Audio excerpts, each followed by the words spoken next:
Hello students, in this video we are going to discuss software quality। ਜਿੱਦਾਂ ਕਿ ਪਿਛਲੇ lecture ਦੇ ਵਿੱਚ ਆਪਾਂ ਡਿਸਕਸ ਕੀਤਾ ਸੀਗਾ ਕਿ ਜੋ ਸੌਫਟਵੇਅਰ ਦੀ ਕੁਆਲਿਟੀ ਹੈ ਉਹ ਬੈਸਟ ਹੋਣੀ ਚਾਹੀਦੀ ਹੈ। ਇਹਨਾਂ ਗੱਲਾਂ ਨੂੰ ਧਿਆਨ ਕਰਦੇ ਹੋਏ ਆਪਾਂ ਸੌਫਟਵੇਅਰ ਇੰਜੀਨੀਅਰਿੰਗ ਦੇ ਡਿਫਰੈਂਟ ਮਾਡਲ ਯੂਜ਼ ਕਰਦੇ ਹਾਂ। ਇਹ ਸਾਰੇ models quality wise best software ਬਣੇ ਉਹਦੇ ਲਈ ਡਿਫਰੈਂਟ ਫੀਚਰਸ ਹੈ ਜਾਂ ਡਿਫਰੈਂਟ ਪ੍ਰੋਟੋਕੋਲਸ ਨੂੰ ਫੋਲੋ ਕਰਦੇ ਹੈ।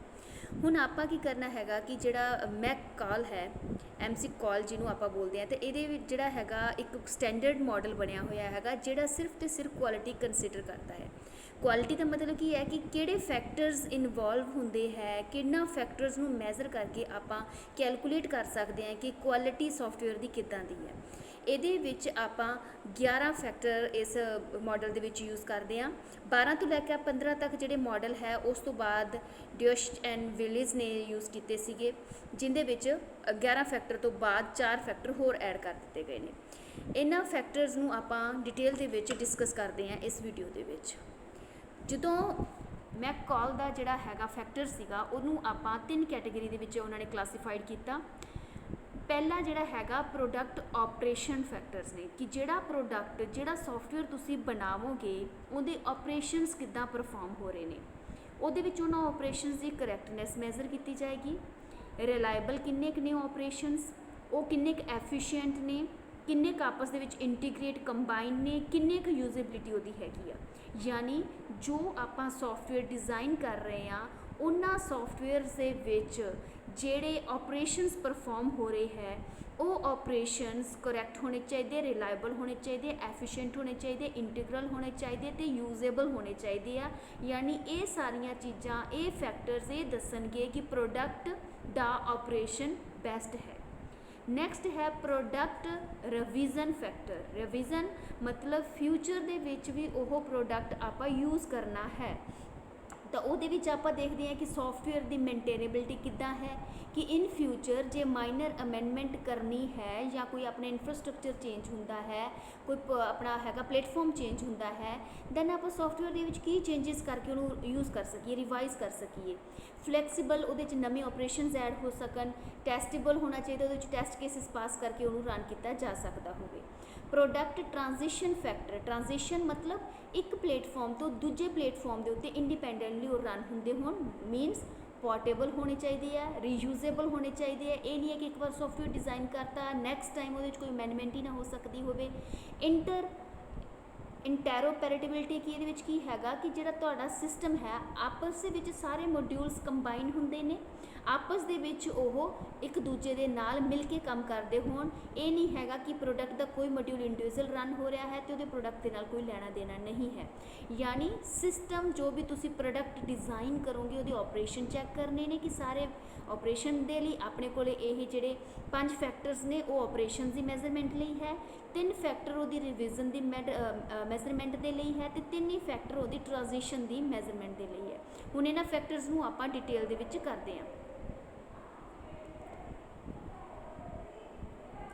ਨੈਕਸਟ ਹੈ ਪ੍ਰੋਡਕਟ ਆਪਰੇਸ਼ਨ ਦੇ ਵਿੱਚ ਪਹਿਲਾ ਆਉਂਦਾ ਕੁਆਲਿਟੀ ਫੈਕਟਰ। ਕੁਆਲਿਟੀ ਫੈਕਟਰ ਦੇ ਵਿੱਚ ਕੀ ਹੈਗਾ ਕਿ ਸੌਫਟਵੇਅਰ ਦੀ ਕੁਆਲਿਟੀ ਨਾਲ ਡੀਲ ਕਰਦੀਆਂ ਕਿਹੜੀਆਂ ਚੀਜ਼ਾਂ।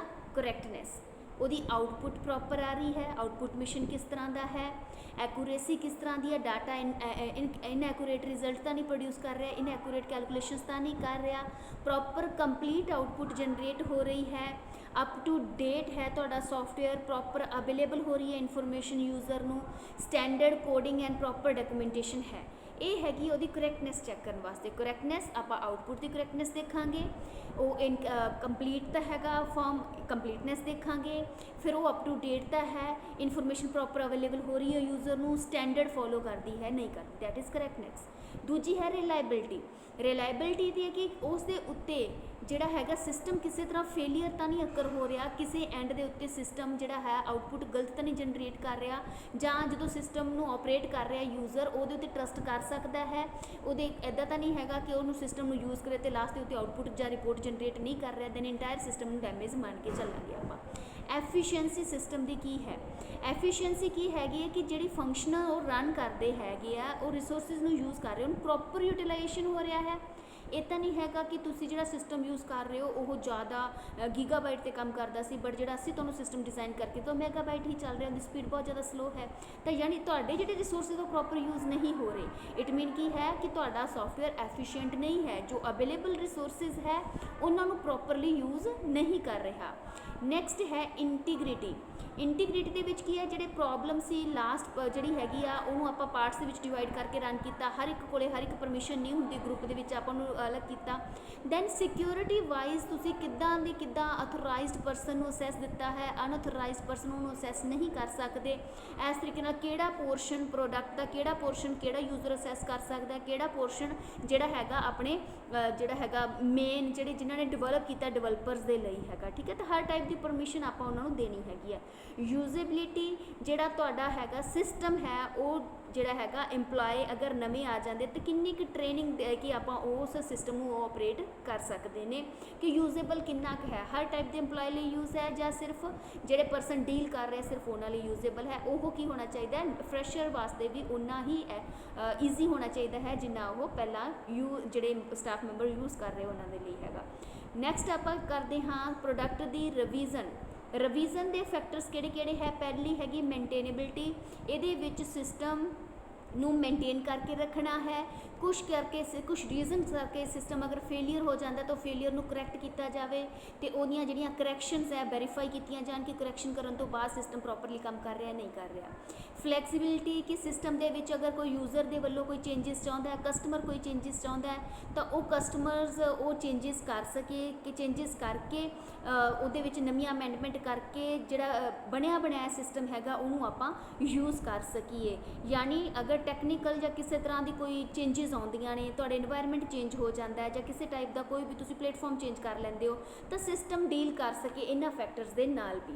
ਟੈਸਟੇਬਿਲਿਟੀ ਕੀ ਹੈਗੀ ਹੈ, ਕਿ ਜਿਹੜਾ ਸਿਸਟਮ ਆਪਾਂ ਯੂਜ਼ ਕਰ ਰਹੇ ਹਾਂ ਉਹਦੀ ਆਪਾਂ ਰਿਪੋਰਟ ਜਨਰੇਟ ਕਰਕੇ ਦੇਖੀਏ, ਉਹਦੇ ਕੋਈ ਲੌਗ ਫਾਈਲਸ ਬਣਾਈਏ, ਆਪਾਂ ਡਾਇਗਨੇਸ ਕਰੀਏ ਕਿ ਜਿਹੜਾ ਸਿਸਟਮ ਹੈ ਪ੍ਰੋਪਰ ਸ਼ੁਰੂ ਤੋਂ ਲੈ ਕੇ ਐਂਡ ਤੱਕ ਹਰ ਕੰਮ ਇੱਕ ਆਰਡਰ ਦੇ ਵਿੱਚ ਹੋ ਰਿਹਾ। ਰਿਪੋਰਟ ਦੇ ਨਾਲ ਆਪਾਂ ਡਿਟੈਕਟ ਕਰ ਸਕਦੇ ਹਾਂ ਕਿ ਕਿੱਥੇ ਫਾਲਟ ਆ ਰਿਹਾ ਜਾਂ ਕਿਹੜੀ ਜਿਹੜਾ ਹੈਗਾ ਜਿਹੜਾ ਆਊਟਪੁੱਟ ਪ੍ਰੋਪਰਲੀ ਜਨਰੇਟ ਨਹੀਂ ਹੋ ਰਹੀ ਜਾਂ ਕਿਸ ਤਰ੍ਹਾਂ ਦੀ ਦਿੱਕਤ ਆ ਰਹੀ ਹੈ, ਉਸ ਚੀਜ਼ ਨੂੰ ਡਿਟੈਕਟ ਕਰਕੇ ਪਹਿਲਾਂ ਟੈਸਟ ਕੇਸ ਪਾਸ ਕਰਾਂਗੇ, ਟੈਸਟ ਕੇਸ ਪਾਸ ਕਰਕੇ ਉਹਦੀ ਆਊਟਪੁੱਟ ਦੇਖਾਂਗੇ, ਆਊਟਪੁੱਟ ਨਾਲੋਂ ਆਪਾਂ ਡਿਟੈਕਟ ਕਰਾਂਗੇ ਕਿ ਆਊਟਪੁੱਟ ਅਕੋਰਡਿੰਗ ਟੂ ਯੂਜ਼ਰ ਨਹੀਂ ਆ ਰਹੀ, ਦੈਨ ਉਸ ਨੂੰ ਕੀ ਕਰੋ, ਰਿਮੂਵ ਕਰੋ, ਦੈਨ ਉਹਨੂੰ ਮੇਨਟੇਨ ਕਰਕੇ ਰੱਖੋ, ਇਹਦੇ ਨਾਲ ਕੁਆਲਿਟੀ ਵਾਈਜ਼ ਵਧੀਆ ਬਣੇਗਾ। ਨੈਕਸਟ ਹੈ ਟ੍ਰਾਂਜੀਸ਼ਨ ਦੇ ਵਿੱਚ ਹੈ।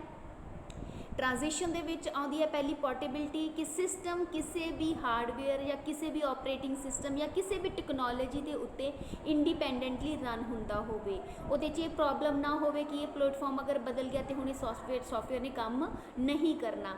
ਤਾਂ ਪੋਰਟੇਬਿਲਿਟੀ ਵੀ ਆਪਾਂ ਚੈੱਕ ਕਰਨੀ ਹੈਗੀ ਕਿ ਸਿਸਟਮ ਅਗਰ ਬੈਸਟ ਹੈ, ਕੁਆਲਿਟੀ ਵਾਈਜ਼ ਬੈਸਟ ਉਹੀ ਸਿਸਟਮ ਹੈ ਜਿਹੜਾ ਹਰ ਟਾਈਪ ਦੇ ਇਨਵਾਇਰਨਮੈਂਟ ਦੇ ਨਾਲ ਡੀਲ ਕਰ ਸਕਦਾ ਹੋਵੇ।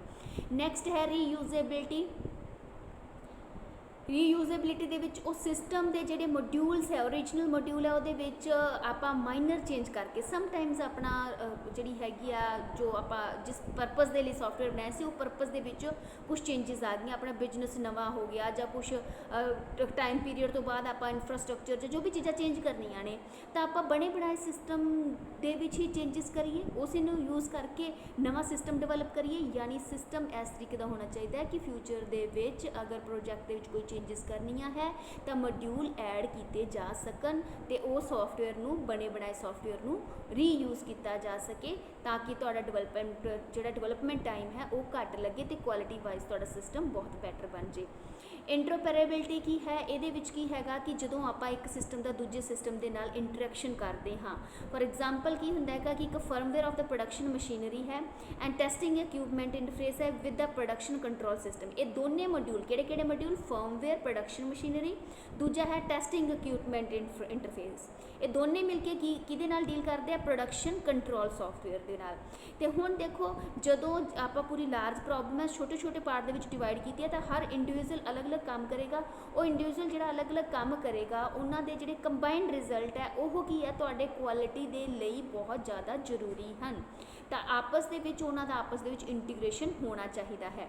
ਇਹਦੇ ਨਾਲ ਹੀ ਬੇਟਾ ਆਪਣਾ ਅੱਜ ਦਾ जो हैगा ਲੈਕਚਰ ਕੰਪਲੀਟ ਹੁੰਦਾ ਹੈਗਾ। ਅਗਰ ਬੱਚੇ ਕਿਸੇ ਨੂੰ ਕੋਈ ਪ੍ਰੋਬਲਮ ਹੈ, ਅੱਜ ਆਪਾਂ ਜੋ ਚੈਪਟਰ ਕੀਤਾ ਹੈ ਦੈਟ ਇਜ਼ ਸੌਫਟਵੇਅਰ ਕੁਆਲਿਟੀ। ਤਾਂ ਸੌਫਟਵੇਅਰ ਕੁਆਲਿਟੀ ਦਾ ਜਿਹੜਾ ਆਪਾਂ ਮਾਡਲ ਕੀਤਾ, ਮੈਕਕਾਲ ਦਾ ਮਾਡਲ ਕੀਤਾ, ਉਹਨੇ ਜਿਹੜੇ 11 ਫੈਕਟਰ ਇੰਟਰੋਡਿਊਸ ਕੀਤੇ ਆ। ਇਹਨਾਂ ਫੈਕਟਰਸ ਦੇ ਨਾਲ ਆਪਾਂ ਫਾਈਂਡ ਆਊਟ ਕਰ ਸਕਦੇ ਹਾਂ ਕਿ ਤੁਹਾਡੇ ਸੌਫਟਵੇਅਰ ਦੀ ਕੁਆਲਿਟੀ ਕਿਸ ਤਰ੍ਹਾਂ ਦੀ ਹੈ। ਹਰ ਇੱਕ ਫੈਕਟਰ ਨੂੰ ਬੜੇ ਧਿਆਨ ਦੇ ਵਿੱਚ ਰੱਖ ਕੇ ਡਿਸਕਸ ਕੀਤਾ ਜਾਂਦਾ, ਉਹਦੀ ਆਊਟਪੁੱਟ ਰਿਪੋਰਟ ਪ੍ਰੋਪਰ ਬਣਾਈ ਜਾਂਦੀ ਹੈ। ਜੇ ਸਭ ਦੀ ਰਿਪੋਰਟ ਬਿਲਕੁਲ ਐਕੂਰੇਟ ਆਉਂਦੀ ਹੈ ਦੈਨ ਆਪਾਂ ਕਹਿ ਸਕਦੇ ਕਿ ਕੁਆਲਿਟੀ ਵਾਈਜ਼ ਤੁਹਾਡਾ ਬੈਸਟ ਸਿਸਟਮ ਬਣਿਆ ਹੈ, ਬੈਸਟ ਸੌਫਟਵੇਅਰ ਬਣਿਆ ਹੈ। ਸੋ ਬੇਟਾ ਅੱਜ ਦੇ ਲਈ ਇੰਨਾ ਹੀ। ਅਗਰ ਕੋਈ ਪ੍ਰੋਬਲਮ ਹੈ ਦੈਨ ਤੁਸੀਂ ਮੈਨੂੰ WhatsApp ਮੈਸੇਜ ਕਰ ਦਿਓ, ਠੀਕ ਹੈ। Thank you so much for watching my video.